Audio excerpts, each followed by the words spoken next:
Tem noites que não acabam com o nascer do sol. Elas ficam, presas na garganta, como um grito que nunca sai. Era quase 3 da manhã quando o silêncio da casa virou algo hostil. Sabe aquele silêncio que parece que te empurra, que pesa no ar?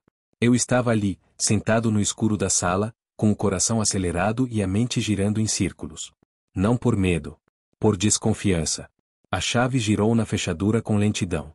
Os passos vieram arrastados, tropeçando em si mesmos. O salto alto pendurado na mão, o celular na outra. Os cabelos desgrenhados, manchados de suor e perfume, mas não aquele que eu conhecia, não o que dei no último aniversário. Era outro. Forte, enjoativo. Misturado com cheiro de bar fechado, coisa que a gente finge que não reconhece. Ela entrou como quem chega atrasada no trabalho, não em casa. Mariana. Aquela mulher que um dia foi minha parceira de tudo. Aquela que, naquela noite, não respondia mais nem aos meus recados. Tinha mandado 3 mensagens. A última ela respondeu com uma ironia mal disfarçada. Relaxa, amor. Curte sua noite. Eu tô bem.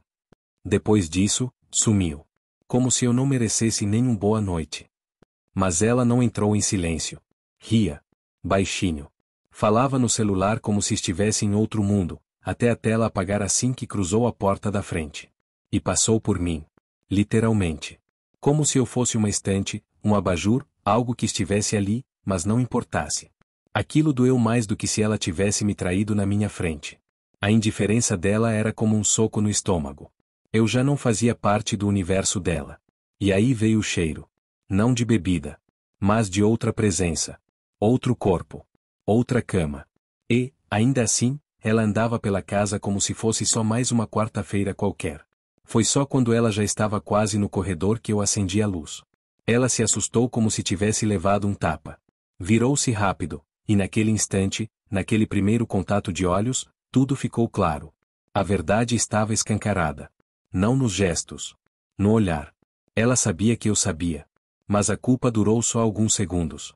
Logo ela colocou a máscara de sempre. Frieza, sarcasmo, superioridade. Você me assustou, Daniel. A voz dela parecia mais preocupada com o susto do que com qualquer outra coisa.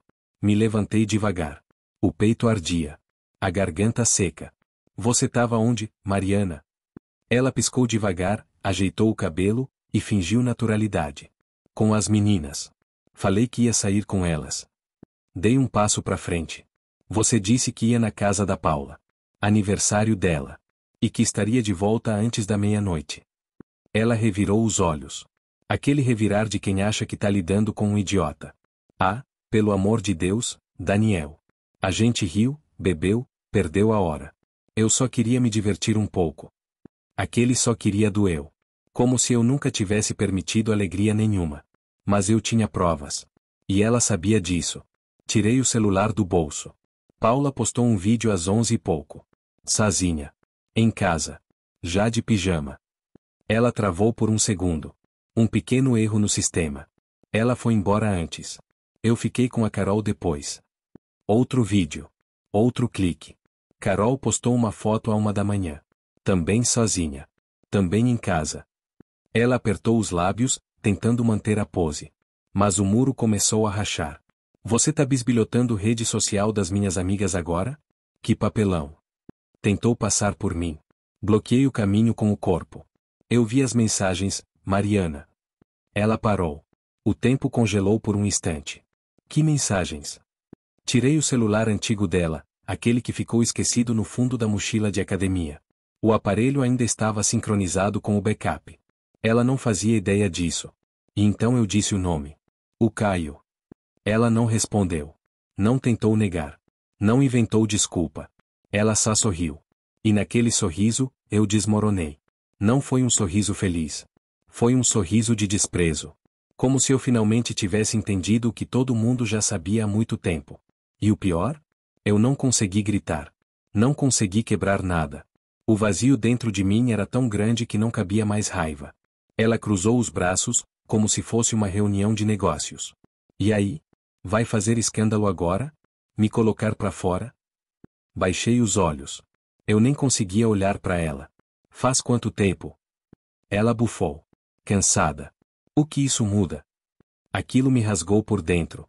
Mas eu insisti. Quanto tempo, Mariana? Ela demorou. Olhou pro lado. Disse, quase entediada, alguns meses. Talvez mais. Começou meio que por tédio. Mas, sei lá. Com ele, pelo menos, eu me sinto ouvida. Essa última palavra foi um punhal. Ouvida. Como se eu não tivesse passado noites e noites escutando ela chorar por causa do trabalho. Como se eu não tivesse segurado cada crise de ansiedade, cada angústia. Como se eu não tivesse sido o apoio de uma vida inteira. Mas ali, ela já não se lembrava disso. E eu, comecei a esquecer quem eu era. A partir daquele momento, tudo que eu era passou a ser passado. E o pior? Não foi ela quem me apagou. Fui eu que, por amor, fui me apagando aos poucos, até não sobrar nada. Ela foi até a cozinha, abriu a geladeira com a calma de quem vive uma rotina qualquer, pegou uma garrafa de água e perguntou, sem olhar para mim: "Você vai sair?" Respirei fundo. "Quer que eu vá?" Ela deu de ombros. "Não sei, também não quero passar a noite discutindo." Era isso. Não havia dor no olhar dela. Nenhum arrependimento. Só uma espécie de frieza tranquila. Como se terminar um casamento fosse o mesmo que encerrar uma assinatura de TV a cabo. Subi pro quarto. Peguei uma mochila. Coloquei algumas roupas. O carregador do celular. A carteira. No caminho, vi a aliança sobre a comoda. Ao lado dela, uma foto nossa da época do noivado. Sorriamos como se nunca fossemos nos ferir. Do lado, um brinco dourado. Aqueles que ela usava quando queria se sentir irresistível. Aquela cena me deu um nó na garganta. Mas eu não quebrei. Não chorei. Não pedi para ela voltar. Só fechei a mochila e desci. Ela nem saiu do lugar. Nem perguntou para onde eu ia. E eu, por um instante, desejei que ela corresse atrás de mim. Que me segurasse.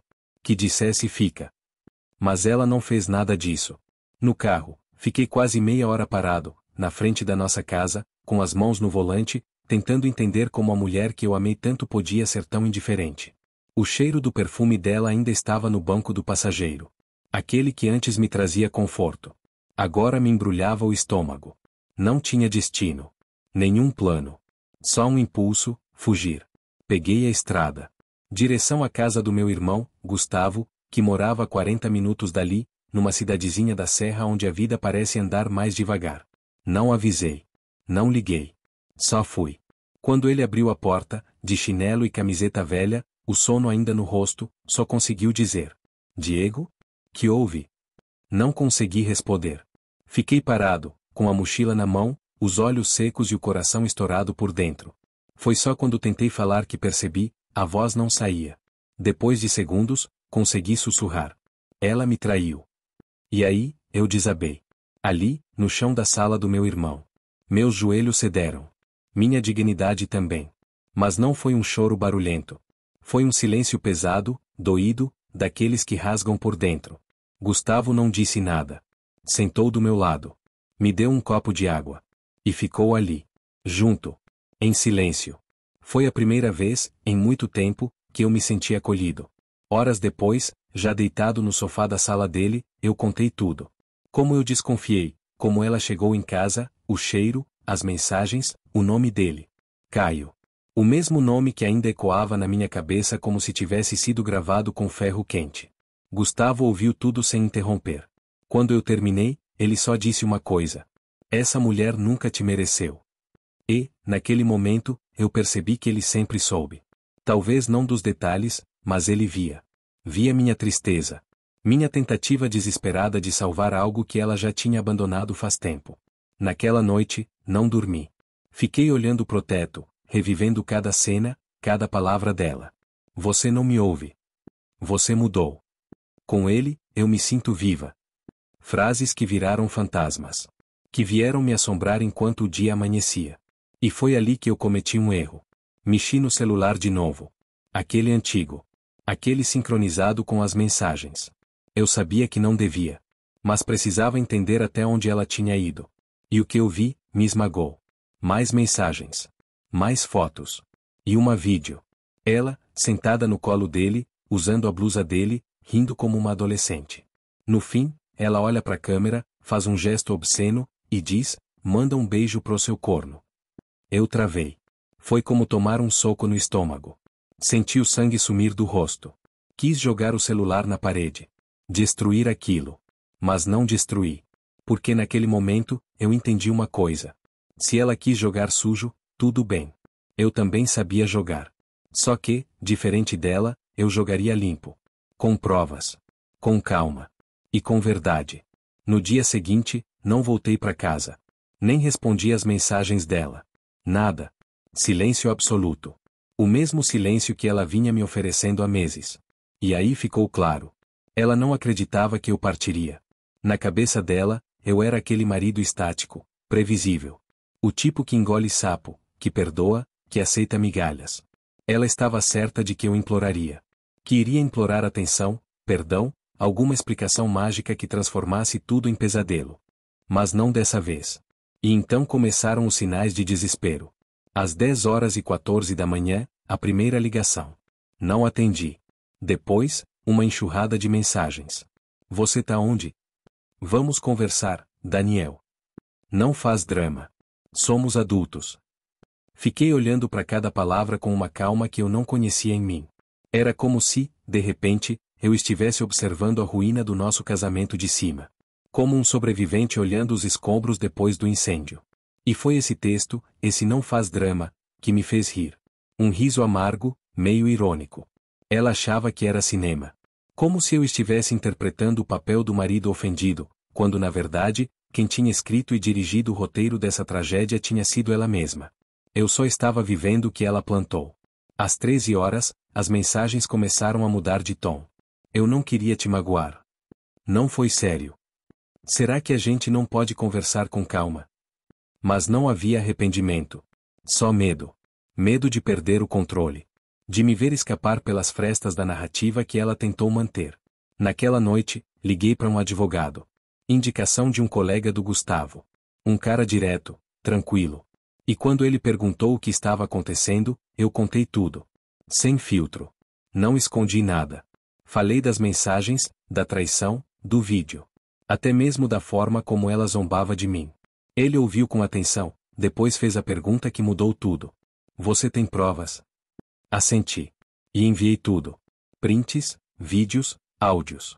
Ele não se chocou. Só respondeu com uma frieza profissional que me deu uma dose de esperança. Ela foi imprudente. Isso nos ajuda muito. E eu, me senti de pé pela primeira vez em semanas. Não inteiro. Não forte. Mas consciente de que havia um caminho. No dia seguinte, voltei à casa que um dia chamei de lar. Mas não para recomeçar. Fui lá para buscar o que ainda era meu. Ela devia estar no trabalho, sorrindo para colegas, postando stories como se tudo estivesse normal. Como se não tivesse demolido o que construímos juntos por uma aventura de fim de noite. A chave ainda funcionava. A porta abriu com aquele mesmo rangido de sempre, mas o som pareceu estranho. Como se a casa soubesse que algo estava diferente. Tudo estava no lugar. A louça no escorredor. O sofá arrumado. O tapete que escolhemos juntos na sala. Mas ali, naquele espaço, nada mais me pertencia. Subi. Abri o guarda-roupa. E lá estava o suéter dele. Aquele mesmo da gravação. Pendurado como se fosse uma peça qualquer. Não toquei. Não quis contaminar as mãos com aquilo. Só peguei minhas roupas. Meu notebook. Meus documentos. Nada mais. E antes de sair, deixei sobre a mesa da cozinha uma pasta simples, marrom. Dentro, todas as provas. Cada foto. Cada conversa. Cada vídeo. E na frente, uma única frase escrita à mão. Essa foi a última vez que você mentiu para mim. Sem ameaças. Sem insultos. Apenas a verdade. Fechei a porta atrás de mim. Dessa vez, com firmeza. E não senti mais aquele vazio. Senti algo diferente. Clareza. Ela tinha incendiado a ponte. Mas eu tinha certeza de que ela jamais teria o direito de voltar por ela. Foram quase 30 horas sem ouvir nada dela. Nenhuma mensagem, nenhuma tentativa de se explicar. Até que chegou. Um texto seco, venenoso. A pontinha do iceberg que anunciava a tempestade. Parabéns, Daniel. Muito maduro da sua parte. É assim que você resolve as coisas? Você se acha melhor do que eu? Ridículo. Nenhum traço de culpa. Nenhuma reflexão. Só veneno. E um velho padrão, tentar inverter tudo. Me pintar como vilão, enquanto ela vestia a fantasia de vítima abandonada. 3 minutos depois, outro texto. Você não sabe de tudo. Mas vai lá, se esconde na casa do seu irmão. Chama advogado. Você sempre foi um covarde mesmo. Ali, a verdadeira Mariana veio à tona. Aquela que sorria para foto no almoço de família, mas que manipulava tudo por trás do sorriso. Aquela que fazia cena em público e guerra em silêncio. A mulher que eu fingi não enxergar durante anos, porque amar alguém às vezes é se cegar com gosto. Mas agora eu via. E não havia mais volta. Não respondi. Segui o conselho do advogado, guardar tudo, cada palavra, cada ofensa, e não reagir. Porque ela não queria conversa. Queria palco. Horas depois, recebi uma imagem. Marf. Nosso cachorro. Deitado no sofá, olhar triste. Sem legenda. Só a foto. Ela sabia o que estava fazendo. Sabia que ele era meu ponto fraco.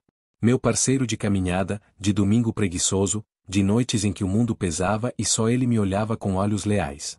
Foi um soco no peito. Mas segurei. Liguei de novo pro advogado. Ela tá tentando me atingir por onde dói mais. Tá subindo o tom.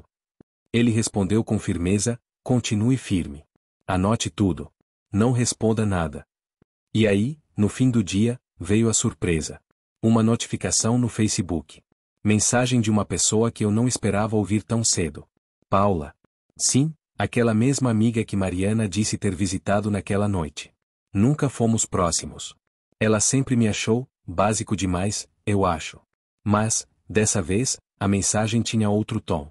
Daniel, eu não fazia ideia que tinha chegado nesse ponto. Sinto muito. Achei que era só um flerte bobo, que ela tava brincando. Nunca imaginei que fosse real. Fiquei olhando para aquelas palavras com um gosto amargo na boca. Porque agora que a bomba explodiu, todo mundo quer dizer que não sabia. Que não imaginava. Mas ninguém vem apagar os escombros. Naquela mesma noite, Mariana quebrou o silêncio de vez. Ligou. Pela primeira vez desde minha saída, a voz dela veio pelo telefone. Não atendi. Ela insistiu. 2, 3, 4 vezes. Na quarta, deixou um recado. Daniel, eu nem sei mais o que você quer. Sim, eu errei. Mas você vai me apagar assim? É isso? Vai fingir que eu não existo? Você virou uma pedra. Pausa. Frio. Você tá frio. De novo essa palavra. Mas não, Mariana. Eu não tava frio. Tava cansado. Tava acordado. No domingo seguinte, ela apareceu. Sem aviso. Bateu na porta da casa do Gustavo como se fosse visita de família. Estávamos na garagem, mexendo na bicicleta do meu sobrinho, quando escutamos o barulho. Gustavo foi atender. Eu fiquei atrás, parado. Quando ela me viu, foi como se procurasse uma brecha, uma fraqueza, uma memória para se pendurar. Ela estava impecável. Roupas alinhadas, maquiagem leve, bolsa cara no ombro. Parecia que tinha saído de um brunch de domingo, não de um colapso emocional. Oi, disse ela, quase num sussurro. Gustavo não saiu da porta. Continuou firme, como um escudo. Ela olhou por cima do ombro dele. Me encontrou ali, parado, com a alma meio em ruínas. Daniel, a gente pode conversar? Eu não respondi. Só fiz que sim com a cabeça e fui com ela até a entrada. Ficamos de pé na calçada. Eu no sol, ela na sombra. E aquele contraste parecia dizer tudo. Eu não vim para brigar, ela disse, tentando um sorriso que não colava mais. Então por que você veio? Ela baixou os olhos, depois ergueu devagar, como quem ensaia uma fala difícil. Para explicar. Para tentar, sei lá. Eu cortei. Você já explicou. Chamou de drama. Disse que eu era fraco. Me chamou de covarde. Ela piscou. Uma contração leve no canto da boca. Aquilo tinha doído. Eu tava com raiva. Não. Você tava desmascarada. Ela se calou. Braços cruzados, postura defensiva. Com o Caio, não era para ser nada demais. Não era para virar isso. Mariana, para. Ela me olhou, surpresa. Não conta essa história como se você tivesse tropeçado e caído na cama dele. Foram escolhas. Suas. Repetidas. O rosto dela endureceu. Você também não foi perfeito, Daniel. Era isso. O velho baralho dela. Jogar culpa no meio para equilibrar a mesa. Mas dessa vez, eu não ia jogar junto. Eu não fui perfeito. Mas eu fui leal. Eu estive aqui. Todo dia. Enquanto você já tinha ido embora há meses. Ela respirou fundo. Você trabalhava demais. Chegava cansado. Tava distante. Eu a encarei. E mesmo assim, eu tava lá. Tentando. Enquanto você já tava nos braços de outro. O silêncio caiu entre nós. E eu concluí. O que mais me machuca nem é o que você fez. É ver que você não sente culpa.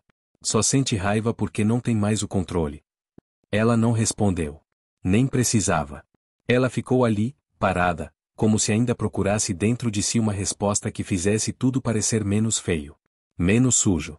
Menos cruel. Mas não tinha. Só havia verdade, e ela queimava em silêncio. Eu te amei, Daniel, ela disse de repente, com a voz falhando pela primeira vez. Olhei fundo nos olhos dela. Não com raiva. Mas com uma lucidez que só vem quando a gente já passou da fase da dor. Não. Você amava ser amada. São coisas bem diferentes. Ela deu um passo para trás. E por um momento, eu vi um traço de humanidade ali. Mas não era arrependimento. Era orgulho ferido. Voltei pro interior da casa do Gustavo sem dizer mais nada. Ele me olhou do corredor, mas não fez perguntas. Sabia que aquele momento não precisava de palavras. A dor, às vezes, tem linguagem própria, e a gente aprende a decifrar no olhar de quem está do nosso lado de verdade. Da janela, vi ela voltar pro carro. Sentou no banco do motorista e ficou parada ali. Imóvel. Talvez chorando. Talvez digitando alguma nova versão da história onde eu era o vilão e ela a mártir. Mas eu já não me importava com isso. Eu só queria paz. Nos dias seguintes, o silêncio voltou. Mas dessa vez, era um silêncio diferente. Não o silêncio da ausência dela. Era o da presença de mim mesmo. Pela primeira vez em muito tempo, consegui respirar sem culpa. Sem me perguntar se estava sendo bom o bastante, atento o bastante, carinhoso o bastante. Era um alívio estranho, mas necessário. Até que chegou a tempestade final. Numa terça-feira, Gustavo entrou na sala com o celular na mão. O olhar dele já me dizia que vinha bomba. Você precisa ver isso. Era o Facebook. Uma foto. Mariana e Marfi. Nosso cachorro. Deitados no sofá. Ela com os olhos marejados, ele com aquele olhar doce e triste, que sempre teve.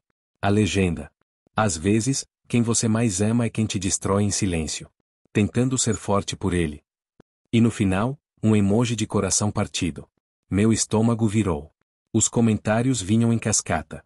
Fique firme, Mari. Você merece coisa melhor. Marfi sempre teve olhar de cachorro triste. Tadinho. Era como assistir a uma peça de teatro onde o vilão era aplaudido.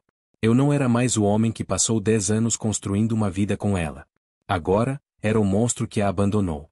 E ela? A vítima adorável, com lágrimas e filtro vintage. Tive que sair para respirar. Sentei no meio-fio, em frente à casa do meu irmão, com o peito ardendo de indignação. Não era só raiva. Era injustiça. Eu podia postar tudo. As fotos. O vídeo. As mensagens. Mas não fiz. Porque agora eu sabia o que doía mais nela. O silêncio. A ausência de palco. Naquela mesma noite, voltei ao escritório do advogado. A papelada já estava pronta. Faltava apenas a minha assinatura. Sentei, li linha por linha, como quem revisa o próprio passado, e assinei. O papel não era só um contrato. Era o fim oficial de uma ilusão. E quando saí dali, caminhando pelas ruas da cidade com a noite caindo e o céu encoberto, percebi algo inesperado. Eu não estava mais despedaçado. Eu estava livre. Ela nunca mais mandou mensagem depois disso. Nem uma carta. Nem um pedido de desculpas. Nem um me perdoa. E eu entendi por quê. Ela sabia. Sabia que o jogo tinha acabado. Que eu tinha saído da mesa. Que não havia mais fichas para blefar. Que ela não podia mais me ferir. E, talvez, isso tenha sido a única punição real. Uma semana depois, Gustavo me levou num barzinho simples, sem muito movimento. Sentamos no balcão, pedimos 2 cervejas, e ele levantou o copo. A sobrevivência. E eu brindei com ele. As verdades que a gente não quis enxergar, mas que finalmente conseguimos aceitar. E naquele brinde, havia luto. Mas também havia recomeço. Não sei exatamente quando tudo parou de doer. Não foi de uma vez. Não foi num estalo. Foi devagar, quase imperceptível. Como se a dor fosse se dissolvendo no tempo, escorrendo pelas frestas da rotina nova que fui construindo, tijolo por tijolo. Comecei a acordar sem aquele peso no peito. Sem revisar conversas antigas na cabeça. Sem imaginar cenários em que tudo teria sido diferente, se eu tivesse feito mais, se eu tivesse percebido antes, se eu tivesse amado de outro jeito. O tempo, ele não cura como dizem. Mas ele ensina a viver com as cicatrizes. E com o tempo, você aprende a parar de cutucar as feridas. Murphy voltou a morar comigo. O advogado conseguiu incluir isso no acordo, e para ser sincero, foi a única disputa que eu realmente enfrentei com unhas e dentes. Não porque ele era um cão, mas porque ele era o último elo de um passado onde ainda havia verdade. Ele voltou para casa num domingo, de tarde. Quando vi aquele focinho batendo no vidro da porta, aquele rabo balançando como se nada tivesse acontecido, eu chorei. Mas foi um choro novo. Um choro limpo. Um choro de quem sabe que, apesar de tudo, ainda existem amores que não traem. Murphy foi o primeiro a me receber inteiro. Na semana seguinte, comecei a mudar os móveis de lugar. Pintar uma parede. Doar algumas coisas. Arrancar fotografias antigas. Não para esquecer, mas para abrir espaço. Porque só quem recomeça de verdade sabe o valor do espaço vazio. Uma tarde, enquanto organizava umas caixas, encontrei um bilhete antigo dela. Aqueles que ela deixava no início do namoro. Frases doces, carinhosas, juramentos que hoje soam como ficção. Li e dobrei. Queimei. Sem raiva. Só como ritual de encerramento. Eu não estava mais em busca de explicações. Nem de vingança. Eu não queria que ela sofresse. Não queria que ela se arrependesse. Não queria mais nada que dependesse dela. O que eu queria, era simples. Silêncio. Paz. Fôlego. Uma segunda-feira qualquer, acordei cedo. Não tinha compromisso, não tinha planos. Mas levantei, tomei um café forte, sentei na varanda com Murphy aos meus pés, e fiquei olhando o céu mudar de cor. Era um daqueles dias comuns, que nunca viram manchete. Mas ali, entre um gole e outro, aconteceu algo extraordinário. Eu me senti leve. Não feliz. Ainda não. Mas leve. E nesse instante, entendi tudo. O amor, às vezes, não acaba com grito. Nem com traição. Nem com um escândalo no meio da madrugada. Ele acaba no silêncio. No vazio entre duas pessoas que não se enxergam mais. E a libertação vem quando a gente aceita que nem todo final precisa de aplauso. Alguns precisam apenas de uma porta fechada com firmeza. E passos firmes rumo a um recomeço que, embora assuste, também acolhe. Se você está vivendo algo parecido, se sente quebrado, pequeno, invisível, eu entendo. De verdade. Mas acredita em mim, chega uma hora em que o espelho começa a refletir quem você era antes de se perder. E nesse momento, pela primeira vez em muito tempo, você vai respirar fundo. E vai sentir uma coisa rara. A paz de não precisar mais insistir. A paz de ser, finalmente, seu próprio lar.